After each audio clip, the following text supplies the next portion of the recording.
एक दिन दो भिक्षु शहर में भिक्षा मांगने गए। उस दिन उन्हें खाने के लिए कुछ भी नहीं मिला।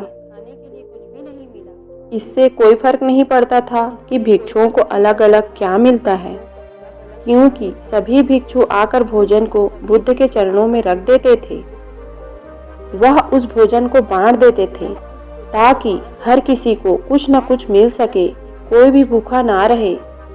उस दिन वे दोनों भिक्षु पूरे शहर में घूमे, लेकिन उन्हें कुछ भी नहीं मिला। वे खाली हाथ लौट आए। उसी समय एक कौवा मांस के एक टुकड़े को अपने पंजों में दबाए आसमान में उड़ रहा था। अचानक उसकी पकड़ कमजोर पड़ी और वह मांस का एक टुकड़ा सीधा भिक्षु के पात्र में आकर गिरा। उन्होंने देखा, अरे ये क्या, मांस का एक टुकड़ा। आप जानते हैं कि मन हमेशा कोई ना कोई बहाना ढूंढते रहता है। आप सुबह में देर से उठने के लिए नहीं ढूंढते।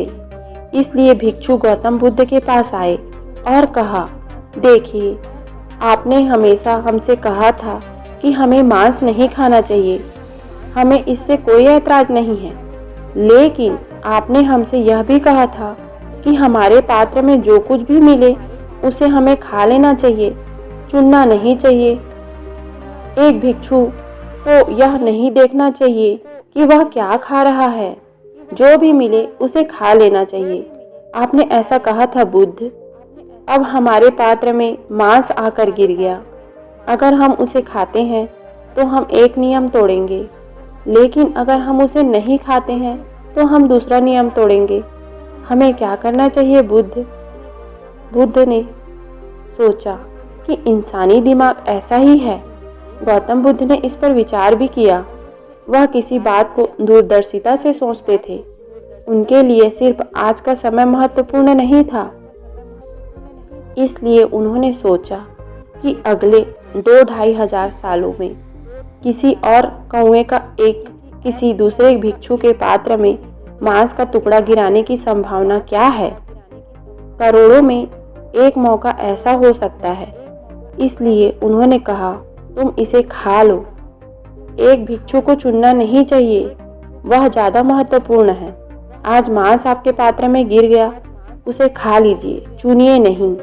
आपकी थाली में जो भी आए बस उसे खा लीजिए, चुनने की ज़रूरत नहीं है, क्योंकि जैसे ही आपने चुनना शुरू किया फिर उससे आपका जुड़ाव इतना अधिक होगा कि आप शांत नहीं बैठ सकते।